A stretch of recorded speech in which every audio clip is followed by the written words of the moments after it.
globally, it's very, very important to have those. Because if you can't assess what your impact is, then you don't know where you can go and how you can improve. And what's particularly important about this project, it's called LEAP, the Livestock Environmental Assessment Partnership. This is a new, United Nations FAO project. What's particularly encouraging about this project is that you have all parties in one boat. So nobody will shoot it down later, I hope, because they were all invited to be in the boat. So I'm the chairman of this project for year 1. Year 2 will be represented by the government sector, and year 3 by the NGOs. And I'm actually very happy about this project because it will really move us away from the dark ages of livestock's long shadow and one global number, 18%, that characterizes the entire global livestock impact, toward a methodology that allows us to be very specific about our assessment of impacts livestock has. For example, in a regional style, or even in a facility style, you can compare different farms, or different regions, or different sectors, whatever you want to compare, but this comparison will then be credible because it will use one global methodology that will be accepted to everybody. So I'm actually quite happy about this progress, and I think benchmarking is incredibly important for the agricultural and the food sector to get us away from politics and semantics and rhetoric toward more science-based decisions that are really where we want to go. So with that, that's my stick. Ernesto? So, hello everybody, I'm going to use this microphone here. I see a lot of familiar faces, as many of you know. I gave a presentation earlier on, an hour and a half, so many of you, I apologize if I repeat my messages, hopefully I will not. I work for Coca-Cola in the area of sustainable agriculture, and people always ask me, I didn't elaborate earlier in my first presentation, but my first presentation was exclusively focused on side platform, which I will talk about now. But I always get asked, why is Coca-Cola even interested in agriculture? And the reason is, like every food and beverage company, we rely on agricultural materials. So Coca-Cola, even though we're not Nestle, we don't have the diversity of ingredients that Nestle has. We are the largest user of sugar in the world. We are the largest user of orange juice in the world. That's why I'm based in Florida. We use teas, coffees, spices, dairy, we're vegetarian. So there's a variety of ingredients that really make it into our product. So that's why Coke needs to have a program in sustainable agriculture. Besides that, let's realize that as a beverage company, we are a heavy user of water. Water is our #1 ingredient. And water and agriculture are closely interlinked. Agriculture is the heaviest user of water, right? And Coke is a heavy user of water because of the beverages. So Coke has had a presence in the water sustainability area for a long, long time. The other organization that I'm going to talk about during the panel today is Side Platform. So I'm the president of Side Platform. I spoke earlier, and again, I'm going to try not to repeat the message, but it's a trade coalition, 50 food and beverage companies that are working in pursuit of sustainable agriculture, started by Nestle, Unilever, and Danone 10 years ago in Europe, and now active globally. So we want to really make our organization much more visible in the States, and that's what brings me here. And in terms of standards, we just released a checklist, which I think will be a very much needed tool in this space of standards. When it comes to standards, I mean, there's many, many choices. I elaborate, how I see it from my corporate perspective. There's many choices that a company has, but in this broad landscape of computing and repeating standards, there's also a need for harmonization, and that's what I think Side Platform brings to life with this checklist that we have just released. So with that, I'm going to move straight to the Q&A portion. Thank you very much.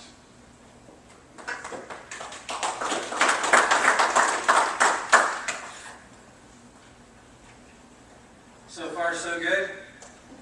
All right. I have a couple of comments I want to make about Tyson Foods before we jump into the questions.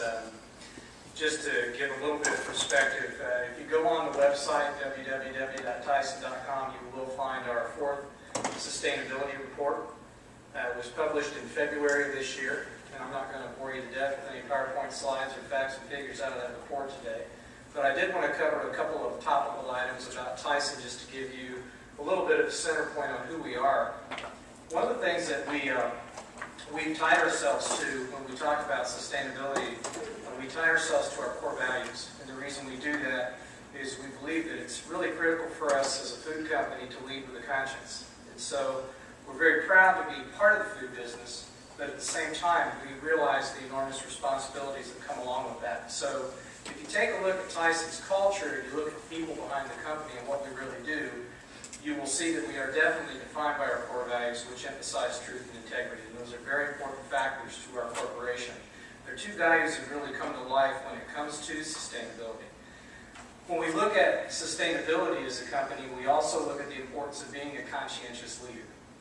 And it's just really important about doing the right things with respect to all aspects of our business. So a lot of companies or organizations have adhered to the concept of the triple bottom line. We do the same thing. We follow the model of people, planet, profit, but then we add a fourth item, which we call products. Because while we believe that the people, planet, profit thing makes sense, we felt that because products is what we're really about, it's what we make, we needed to add that to the mix when we talk about sustainability, and it needs to be part of our overall process of balance. If you look at our value chain as a company, we span from the farm to the processing plant, and so there's a lot of pieces in between that entire span. So we go across America's roadways with lots of things. We haul feed, we haul live animals, we haul processed foods, we haul completed foods, frozen foods, unfrozen foods, all sorts of things. So we've got over 100 operating locations in our company, and that includes everything from feed mills and truck shops to pork, beef, and poultry processing facilities. Some people are surprised when we talk about our footprint. People think of Tyson and they think of what? Chicken. And they should, because every 7 days we process 42 million chickens. A lot of people say, are you sure you understand math, Kevin? Yes, I understand math. 42 million chickens every 7 days. So if you think about the science that goes behind being able to produce 42 million broiler chickens every 7 days, it's a very sophisticated business. We have a lot of complexity and science and research that goes behind that to make it successful. On the beef and pork side, we buy our animals in the open market, but we also process hundreds of thousands of animals every 7 days. So it's a big enterprise. We have a lot of responsibility. We have 115,000 team members in our company. We believe it's very important to take care of their health and safety every day as well, because that is our number one priority every day when we start work, is the safety of our people. A couple other quick things. The number one issue for Tyson Foods when we talk about sustainability, when we talk about the component of sustainability that's the environment, is water. Water is absolutely our number one issue. And some people are surprised by that because they get caught up in the discussions about climate change, greenhouse gases. It's not that we don't care about that. We pay attention to it, we footprint it, we measure it, we monitor it. We do things around the energy to try to make a difference, to try to shrink our footprint. But water is our real issue. We use over 25 billion gallons of water every year to process food. That's a lot of water. We formed a water council last December, and that water council has a professor from the University of Arkansas named Dr. Marty Matlock. He's part of our water council. The reason we brought him in is we wanted to look at water scarcity indices from 6 or 8 different organizations. We wanted to compare those against the geo-coordinated points of all of our locations to see what's water going to look like for us in the next 10, 15, and 20 years. So we're beginning to take a very close look at that and look at water conservation. But I'll end with this in terms of water. When we talk about water conservation, we also talk about food safety, because to us, food safety always is number one.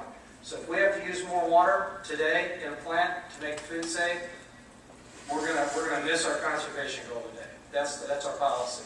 So food safety is number one, because there's an interesting nexus between food safety and water conservation. It's an interesting balance. So our water council includes all of our food safety professionals as well as our environmental professionals, so that we can achieve that proper balance along with our operational partners. Another critical item, and I'll finish with this for Tyson Foods, is animal welfare. And consistent with the treatment and establishment of best practices, we've started something in 2012 called Farm Check. We announced this new program, which actually involves animal welfare audits of livestock and poultry farms that supply our company. And the Farm Check program will be guided by a newly created external animal well-being advisory panel. That panel was recently brought together. We're very excited about where this is going to take us in terms of learning, in terms of research, in terms of the future. So with that, I'm done talking, and we're going to move to the questions. So here are the trick questions of the day. Now get ready. These are really difficult. All right, I'm going to pose these to the panel, and then others can chime in. But we want to kind of move back to this whole idea of benchmarking. So when we look at benchmarking today, so the question is this. I'm asking this to the panelists or to anyone in the room. How do you see sustainability benchmarking affecting agriculture in a developing regime? So we have developing components of the world, we have emerging regions, we have the U.S. There's a lot going on out there. So how do you see benchmarking affecting agriculture? Is it going to hurt or help areas where we have growing global population, especially in areas that might be battling hunger? So this is really a global question. We see a lot of benchmarking going on, and remember, and I'll finish with this and let these guys kick in. The tricky thing about benchmarking is it started with surveying. It started as very much a business to business. We're kind of policing each other. Where is this going, and how do you see it affecting the world and emerging regions? I'll just let some of these guys. Oh, did you have it? Who took it? I'm sorry, I think Oh, here it is. That's the secret microphone. Is it on? Yes, it is. It's totally on. Well, I mean, that's the question of developing countries. The same question could be posed about what do you do about smaller production units, small farmers, family farms, or do we all need to be, use the most highly efficient, most capital-intensive forms of production to be sustainable?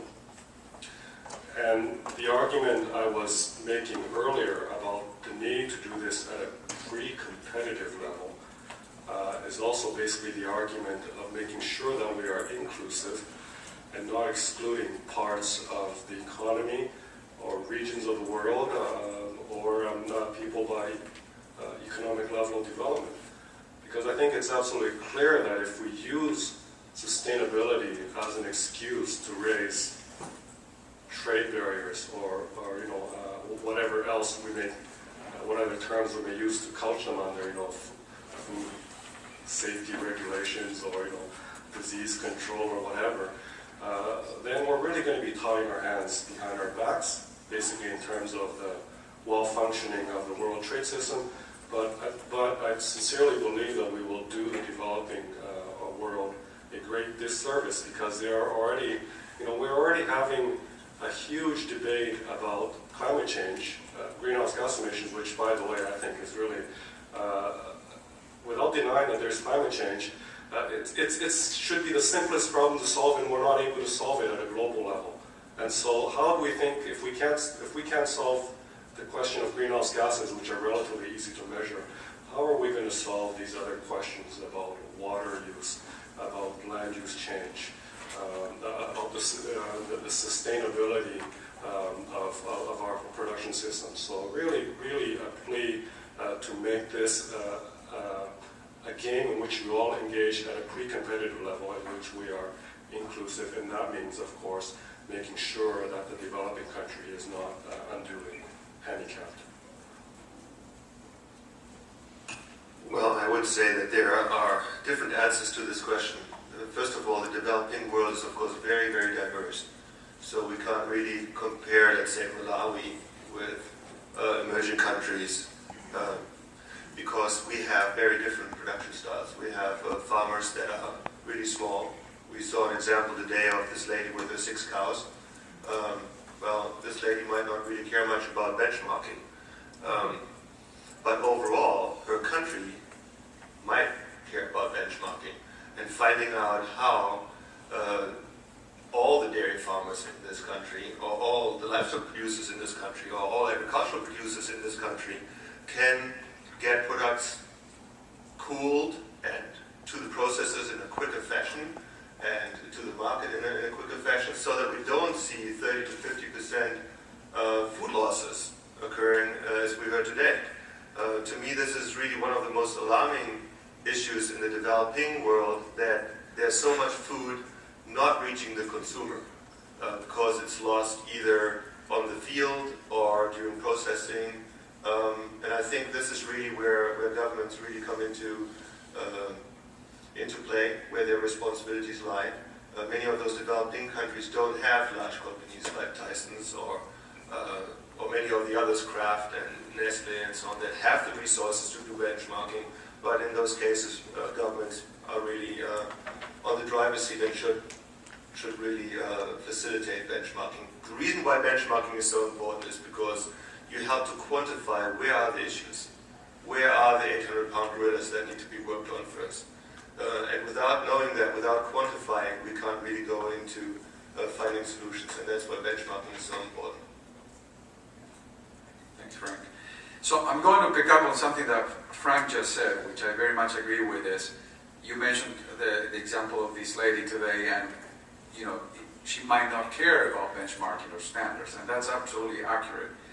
The question for the food industry is, how do we make smallholders care about benchmarking and guidelines and standards? So I think there's a few, this is just some things that come to mind, but I think that's sort of the challenge that we have in front of us. How do we make those growers that are so disassociated from the end consumer, or seemingly disassociated, because obviously they cater to the food industry as well. How do we represent the value of standards or benchmarks? I think one of the key things is they need to be simple. We have many, many standards, but the level of complexity is just mind-boggling. We cannot go to an entry-level grower, to a small grower with those kinds of standards. They're not adequate. The other one is that standards in themselves have an educational opportunity. For many growers, the connection between what they do on climate change or what they do and the health of an aquifer is not that clear. If we, through our standards, very well-crafted standards, we're able to educate growers and say, hey, if you over-fertilize, you're going to maximize or cause nitrous oxide emissions, and those are culprits of global or climate change. That kind of link doesn't happen to the average grower. Can the standards bring some light in terms of educating? And the other one is, how do we make standards meaningful to those locations where Frank mentioned? I mean, many of the standards are suitable for large production areas, but standards ought not to only be about environmental indicators. They ought to be about social indicators. They ought to be about economic indicators. There's a lot of, as I mentioned earlier today, there's a lot of interest in Coca-Cola and the food industry in general in terms of women empowerment. We know that in many countries, women are behind the agricultural production system. To what degree is gender an attribute in many of these standards? Not very prevalently. So I think that, again, making them simple, making them relevant, and opening up an educational possibility for the small growers is how we're going to get their attention. Okay. I'm going to see, does anybody else have anything they'd like to add? Dan? You'll have to stand up, sorry. Yeah. So I hear a lot of discussions going backwards down the production system, but you all have, my question is, there's an education, but how do you see it going forward to the consumers? I hear us being worried about environmental issues, not only on policymakers, but I'm not hearing a lot on the consumers. I sat through a Center for Food Integrity panel where they actually talked to consumers and their decisions on wanting to understand products, labeling. You think about this carbon footprinting, but it becomes a very difficult thing to communicate and educate on. But I think if you can educate, how do they make decisions? So I'm curious, as you, not only backwards, but the issue is the consumers. And how do we educate them? What do you see the challenges to get that done? And if they are wanting a label, how do we Because I see this as becoming an issue on labeling. So I'd just be curious your thoughts on that. I didn't actually give Dan our questions before the meeting, but he's kind of led us into the second question, which is, you know, historically we've had a disconnect between the business-to-business benchmarking that's going on, where we're kind of self-policing. I mean, there's truly no one in charge of sustainability today. No one's in charge. A lot of big multinational corporations are doing a lot of very good work, very good things. They're doing it in earnest. They have good intentions. There's no one in charge. So when we think about this disconnect between business-to-business benchmarks and consumer-facing standards, let's kind of pose it this way, if it's okay. Is there a way in harmonizing this? What would that be? How would we harmonize? How would we bring together the business-to-business benchmarks and the consumer-facing standards? Does that even make sense? I'm not saying it does or doesn't.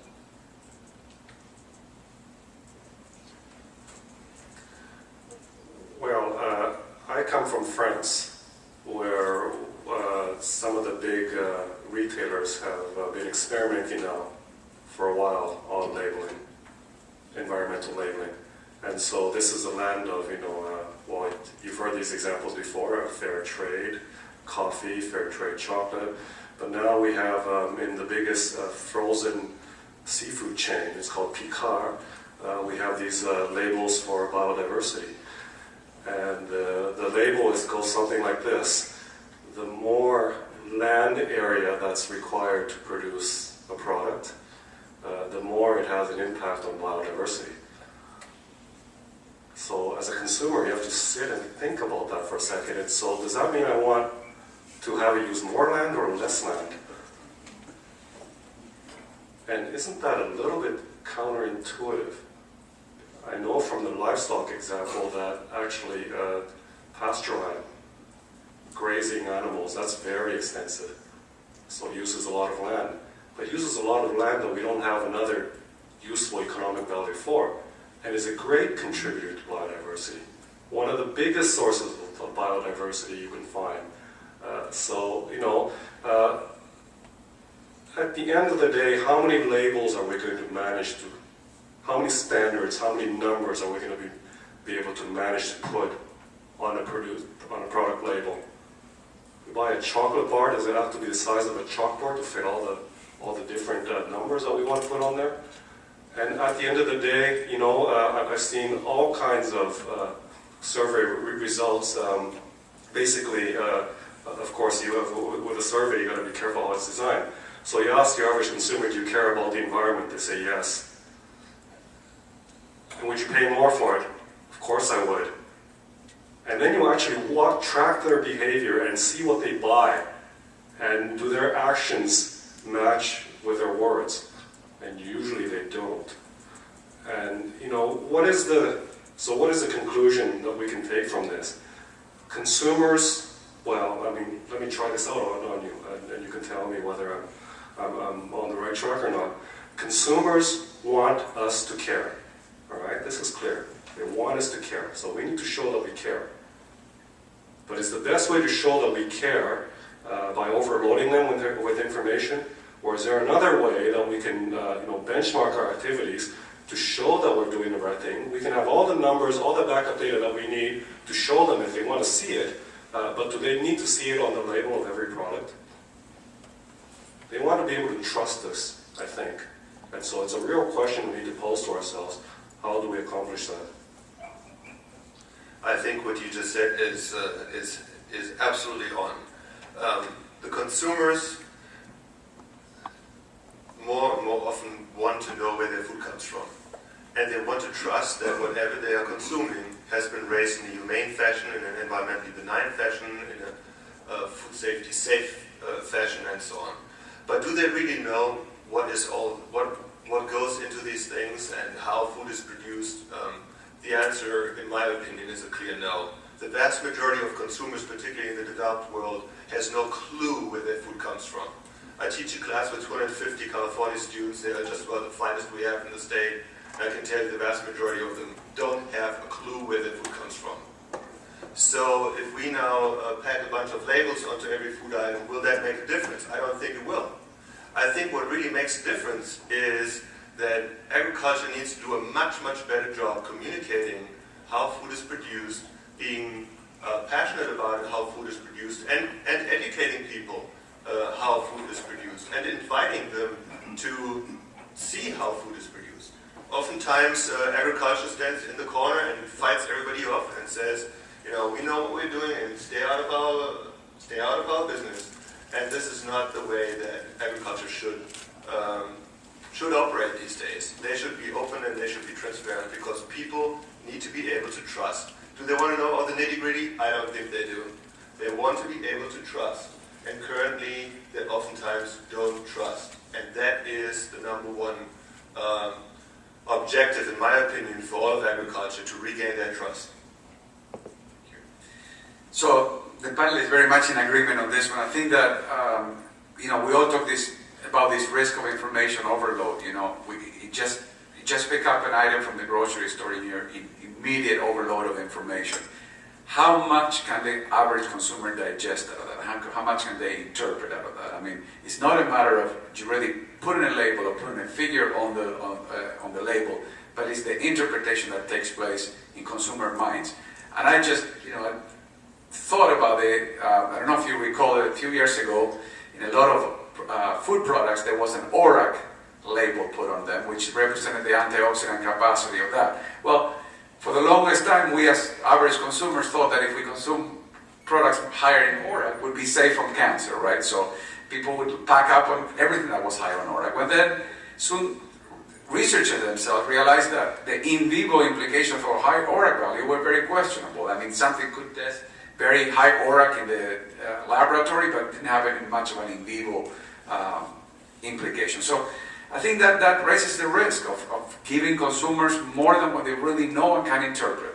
And the other thing, again related to the ORAC case, is what is even the scientific validity of all these assays and protocols. Until we have absolute agreement in the scientific community that there is one way or one agreed upon set of ways in which you're going to measure emissions or water use or water quality, it doesn't make sense to go and communicate with the consumer because it's a disservice to them more than anything else. So I think I very much agree with my peer panelists here that it's not that we should not communicate, but we should communicate a manageable amount and in a very scientifically rigorous form. We've had a couple of people raise their hands. I know there's a couple of ladies that have been in the very back, has been very patient. I'll come back around to some of the rest of you. If you don't mind, I've got a mic. You're going to kind of have to walk up here and get over the public fear factor. It's like a friendly group. This way everybody can hear you. Okay. Thank you. Birgit Schulz from Kiel University, Germany. Actually, you were talking about consumer trust and things like that, and looking at studies on what can really increase trust or whatever. You look at, is the communicator actually credible?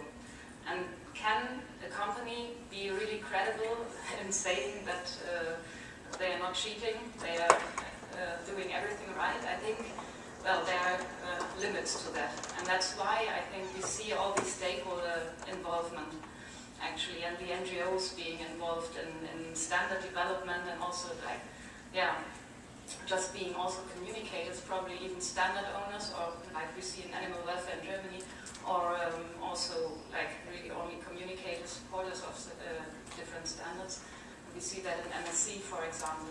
And I think that is the most important thing, actually, that people in the industry notice that they as communicators have limited, can only have limited impact because they have vested interests in that. Of course, you can communicate and it can be transparent, but I think labels are not the final solution to that, but really collaboration and transparency vis-a-vis the stakeholders, the NGOs, so B2B once again, because they have business models also. I think that is actually the way that, so transparency is key. And if you look at the Global Reporting Initiative, they also try to evaluate the process of having stakeholders involved and so on. So I think, that is key actually to success and to increasing trust, because a single consumer will never be able to check whether a label is true or not, or whether it is really credible what it transports. Okay, thank you. More statement. Thank you. Who's next? Who else had a question? Did you have a question? Let's go back here first. Sorry. Be easier. Then I'll chase them on. Thank you. I'm Vangile Titi from South Africa. I wanted to comment on the first question on benchmarking affecting agriculture in the developing world. And I just wanted to say that I know that my mother-in-law actually cares about standards. But I think the issue is about her understanding the science behind the standard. For example, there was a lot of talk about the environmental footprint of animal production systems, and nobody understands that, you know. What is that all about? So if she understands that, I'm sure she would be interested in participating in the standard setting and of course complying. She cares about food safety, she cares about water pollution issues, etc. And the second thing is about the provision of support. Once the science is understood, then the support to actually meet these standards is critical. I just wanted to say that. Thank you. Can I say just one thing? You can. Let me get that. I would just yell at you. I totally agree with what you say. I think education is absolutely critical, not just in developing, but also in developed countries, where our people really don't know where food comes from, as I just said before. It is very, very important that we get agricultural type education back into our school systems, that people learn how cheese is made and how all the food items that we consume, how they are produced. They don't need to be overloaded, but they have to have at least a basic understanding where food comes from and what kind of impact food production has. And so whether you go into the developing world and educate smallholder farmers or consumers, and whether you are there or in the developed world, it doesn't matter. The educational system is absolutely deficient internationally with respect to where our food comes from. I'm going to something, I wanted to clarify a point that we've been discussing about care. I think the resistance against standards isn't only about smallholders. I was just in the Midwest not too long ago, and there was some question about protocols, right? Serving protocols. None of us as humans, we send this having to fill out questionnaires and complete forms that we don't understand the final outcome of that. So that's I think we were referring to when we say people do not necessarily care about standards. It's not that they don't care about what the standard represents, but they want, to your point, to understand that whatever their practices they're carrying out on their farm, they are positively affecting the environment of the community. Nobody in no country wants to fill out a form just to complete it. They want to understand, like you say, you know, if I do this right, what does it mean for you? Go ahead. Yeah, Markus Frank from BSF Germany. I have two other aspects which remind me of the resistance against standards. One is that sometimes in the discussion I miss the fact that we do benchmarking because we want continuous improvement in the end. And standards and benchmarks have to be as so flexible that they reflect the particular situation of a particular farm in a particular context. They cannot compare an advanced farm in the West with a farm in Uganda, for example. So that's one thing, and we should highlight continuous improvement. The second thing I miss in the discussion is the question of premium and incentives. As long as I say farmer has to take the burden and has to adopt high complexity costs, but there's no premium or at least no temporary premium, their acceptance will be limited, and that I find not surprising. Any other general comments? Shane, you have one? Yeah, I mean, just on the question of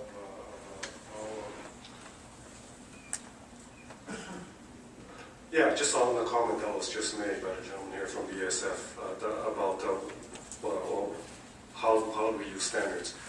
I couldn't agree more in terms of why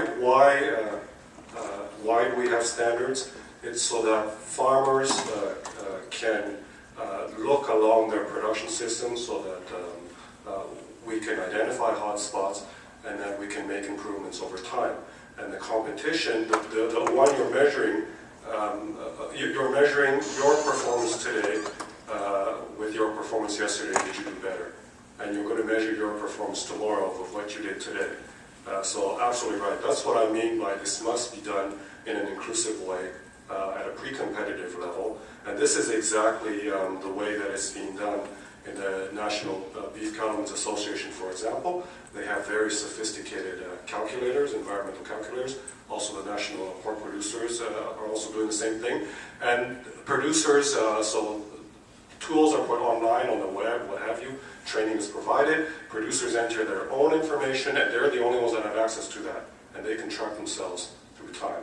So it's a process of continuous improvement. It's a journey, not a destination. So absolutely right. To follow up just briefly, and this gentleman has a question, I'll be brief, on what Shen was just saying. I've had some experience also with the Pork Board and pork producers, National Cattlemen's Beef, and also the Sustainability Consortium. So that's if you don't know about TSC, it's the University of Arkansas and Arizona State run it, but it's a whole lot of different universities contributing. They're trying to do some really good work around life cycle analysis, and they're eventually going to get something out of it called a sustainable measurement that can actually be put on a product at some point. Right now, they're at the category level. They call it the Sustainability Management Reporting System, or SMRS. So there's all this good intention going on, but until we have the TSC, if you will, the Sustainability Consortium, the National Cattlemen's Beef, the pork producers, and pork board, and everybody else bringing all of their wares, if you will, to the table to try to get some harmony. And they're trying to do that, but at the same time, they all have competing interests. And then there are concerns about confidentiality and how much transparency a family farmer might want to have. So it's very complex.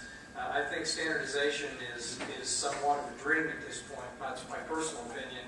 But I do think that going back to some of the fundamentals been stated today, a lot more education, a lot more understanding, a lot more promoting of the truth about agriculture and how it really works is going to help us move toward that growing rural population and being able to feed it in a sustainable manner. But I think one of the risks we run, I've heard this a lot today from my fellow panelists, is we cannot turn a soup can or a package of skinless, boneless breast meat in a grocery store into a PhD research project where you have to have a microfiche reader or a microchip to read all the information that's there. Because the average consumer, they're not going to get it, they're not going to care, they're not going to go to that point. So it's really about getting a little bit higher level than that so that we have some fundamentals of trust and awareness and actually show some measurement for our business. So, yes, sir, you had a question or a comment. Need a mic? We'll bring you a mic. Yeah. Okay.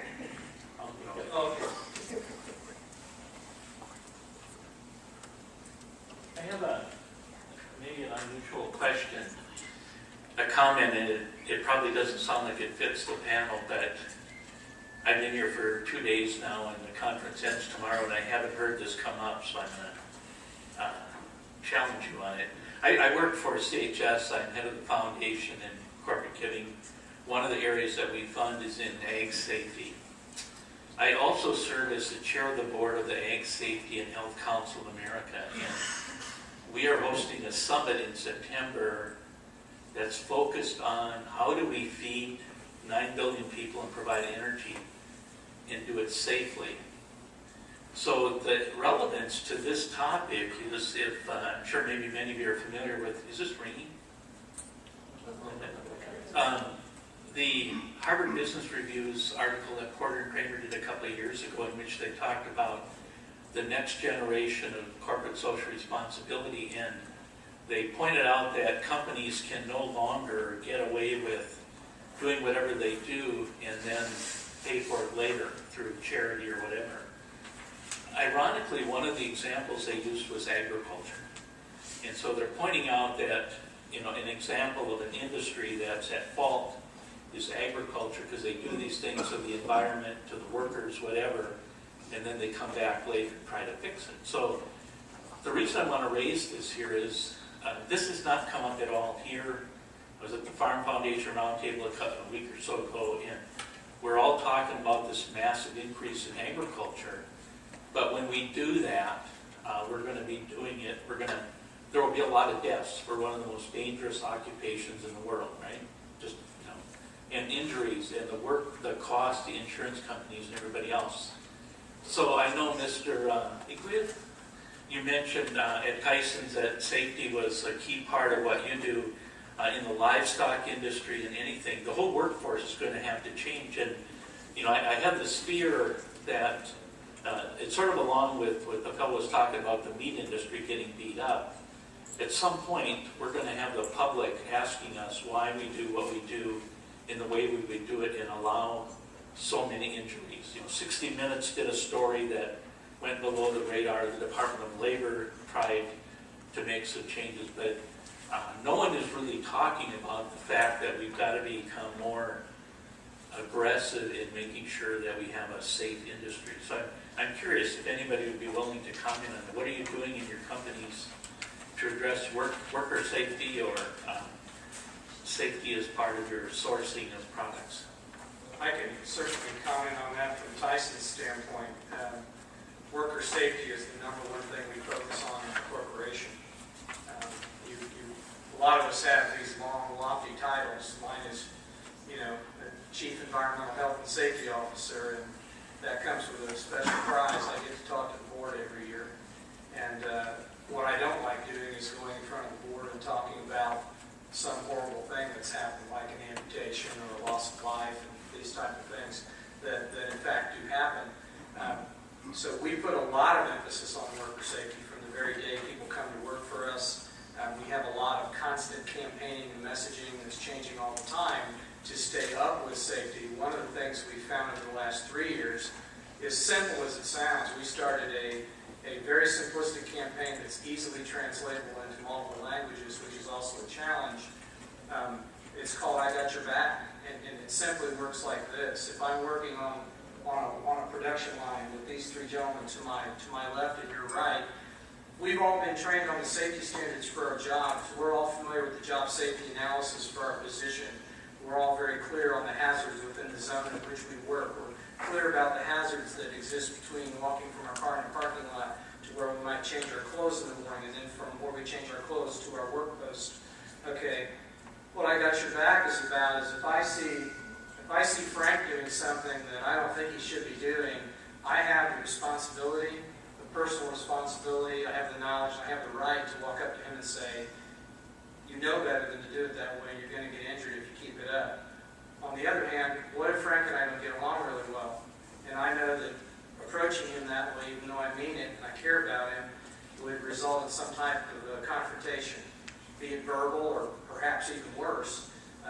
Even an act of workplace violence could occur if people don't get along. Well, in that case, I can go to my supervisor. I can talk to the supervisor openly and without fear and explain that. We also have a hotline. You can pick up the phone and call an 800 number. And we also have a way to communicate electronically if you want to. So it's helped us with the culture, because one of the things we learned after a very difficult situation we went through where we had a fatality in the workplace is we learned that some of the co-workers of the person who died actually knew, observed this worker doing things unsafe in the past, but they just didn't want to get him in trouble. They didn't want to approach it. So some of those fundamentals have to be taught all the way from the farm all the way across the system. And we do know that there are actually, in the United States, there are different rules that apply to farming than apply to general industry. And so if you have 10 or fewer employees, it gets difficult as well. Frank? Well, I'm glad that you brought this up. I think that that the workers are really a centerpiece of sustainability. And I'm saying this not just from the background of worker health and safety, which are critical, of course, but also from the background of worker training. Because if workers are not properly trained, then we are not sure whether animals are treated humanely, whether environmental standards are complied with, and so forth. The center of sustainability, in my opinion, is worker health, safety, and worker training. And so I'm very glad that you brought this up. All too often that's left out of the discussion. In my opinion, it's a centerpiece of it. And that, by the way, plays, of course, into the topic of this conference, which is the talent factor. Because that's the talent in the workforce that we are trying to build in order to improve the sustainability. That's okay.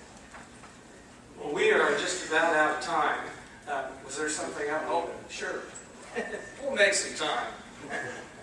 We started a little late. Thank you. What I want to talk about is we keep on going with this topic of sustainability, but we really aren't addressing the food security issue of it, the flip side of the coin. And I would love to know your proactive approach around the topic of agri-terrorism or terrorism in agriculture. It's an interesting topic. An example would be we have the foot and mouth disease outbreaks in countries like Bulgaria, Japan, China, and the UK.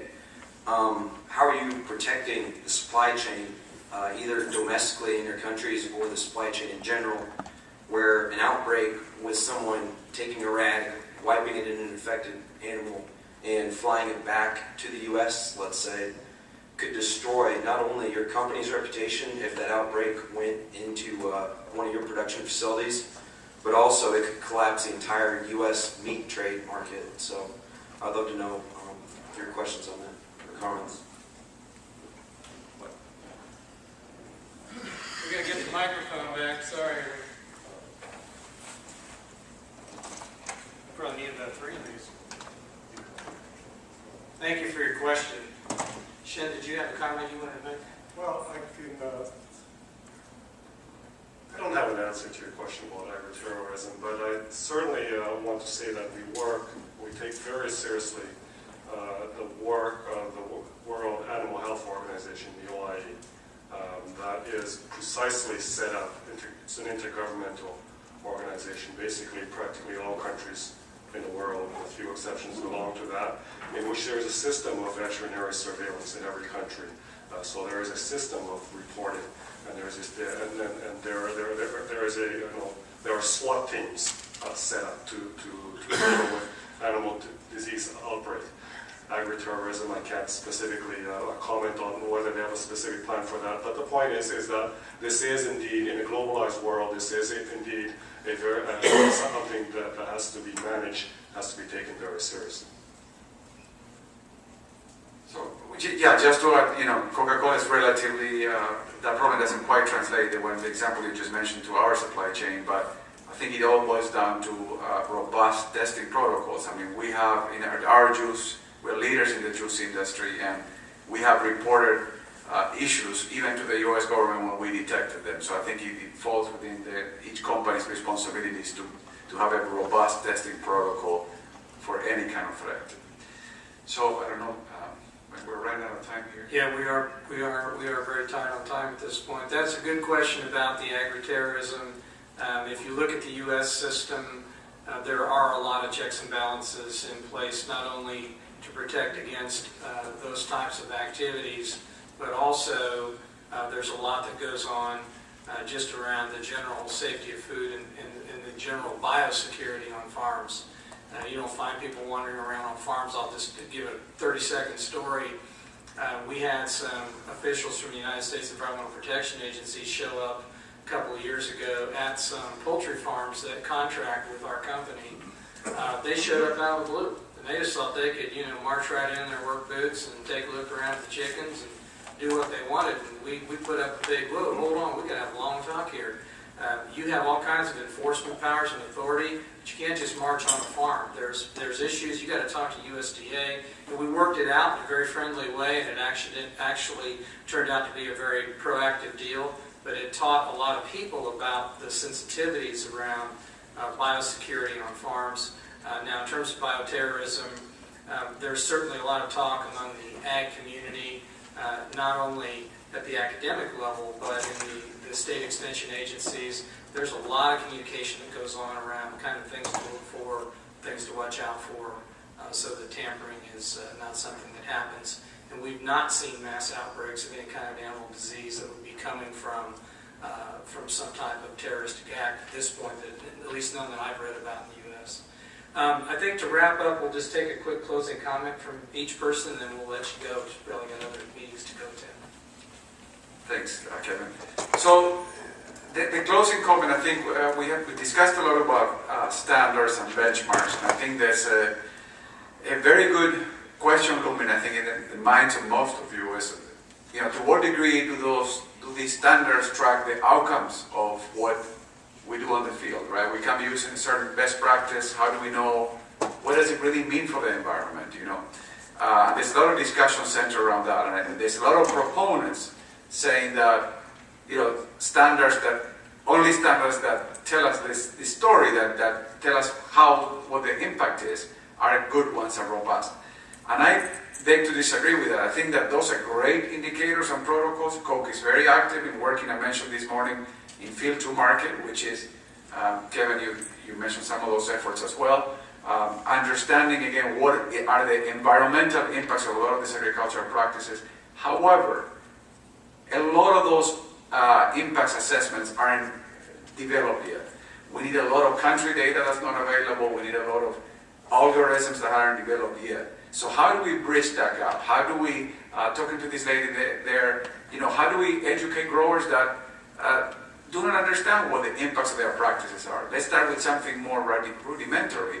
And even though it might not be the perfect scheme, even though it might not be, you know, the most developed scientific, that's what we have available right now. And let's be inclusive of all growers in all geographies to, again, raise the bar in all countries where we operate.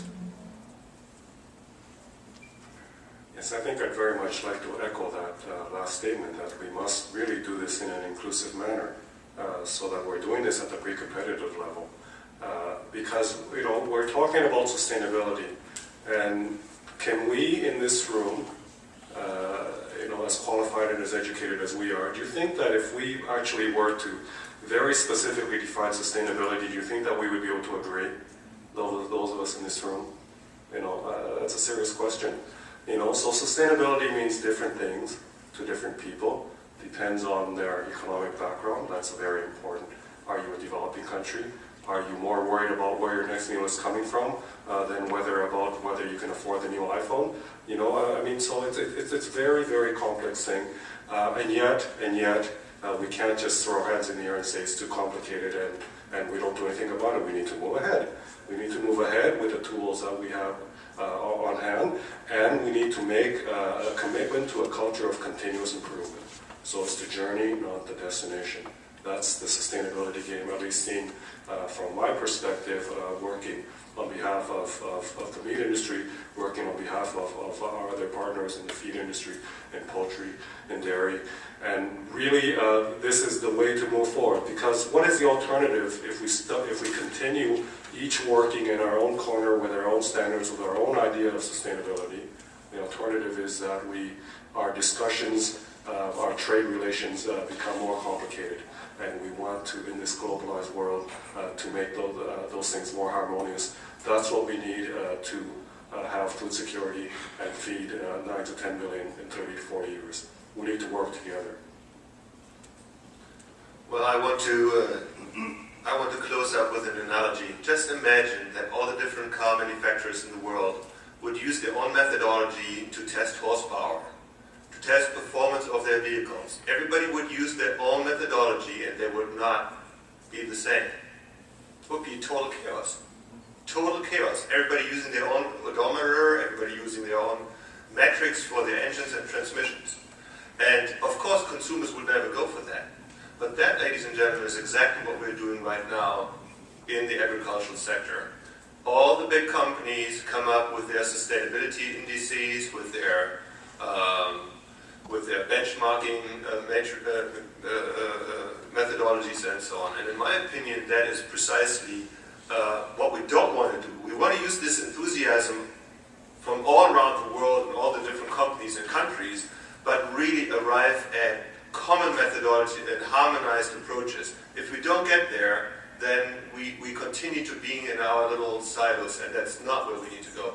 We need to have a unified approach, a globally harmonized approach, and I think that's where companies and countries should really put way more effort than they have currently. But that is not to say that I'm not encouraged to see all of this activity going on. I just would hope that would be more collaborative and more joint rather than disjoint. Then, thank you very much. I think that takes up all of our time, and I think that was a good summary. Thank you all for coming and for your attention and participation. And be safe and have a great day.